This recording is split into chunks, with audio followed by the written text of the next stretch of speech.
This is Tim from Philippine Star Tech from Philippines. So, wanted to say hello from Manila. It's actually past midnight here. So, Oh, Hi. thank you Thank you for for doing doing that. this. no, it's fine. Thank you for this opportunity. I'm absolutely looking forward to.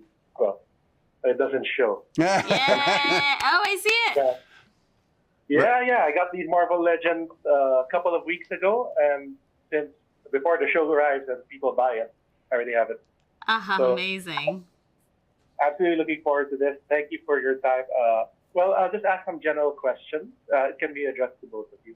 But first, in bringing, Daredevil back to life for the Marvel Cinematic Universe, how was it reimagined, and what did you want to change up and deliver in this show that differentiates it from the previous series? As I've kind of said before, and I feel really strongly, there wasn't a lot of change. It was more what I would say evolution. You know, these were characters that landed in a very specific place at the end of season 3 of the earlier show. And now it's 7 odd years later. And that evolution, where they've all kind of come to, and the new challenges, you know, when you attain your dream, what happens next? And then there's kind of a feeling for what we get to do. That's the best way of putting it, we have more resources now.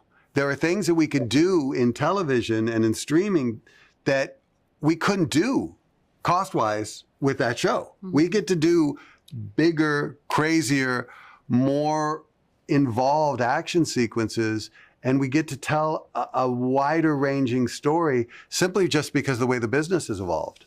So the characters, we have to stay true to those characters, but then also move them along a time frame that's 7 years farther down the road, bigger challenges, a different New York. I mean, I think New York's changed in that time too. Yeah, I think for better or worse, everyone is older. You know what I mean? Like, we're all grown. We've, and so with that, like, what are the challenges? And I think that's what's so interesting to me as a fan and also as a storyteller is, who are these characters now?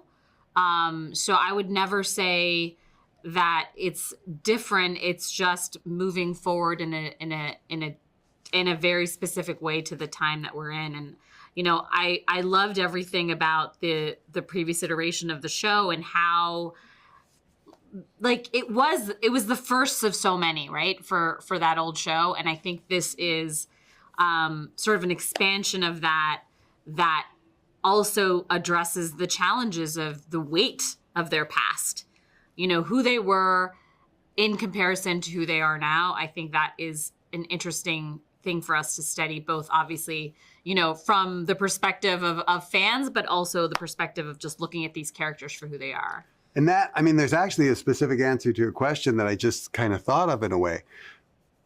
Everything that happened to them in that previous show happened to them. We're not reimagining that. All of the stuff that they went through as characters happened, and we carry the ripples and the threads, the grudges and the joys forward. I mean, those relationships are so incredibly established that you can't rejigger them. No. There you go. I think you actually answered all my questions in one blow. Thank you so much. And I'm getting the time piece, but thank you. And I think I can work with that. And I'm really looking forward to the series as a fan. I can't wait to see the entire season. What'd you think of the first two? Well, all I'm going to say is, without spoiling, I want more. Oh, great.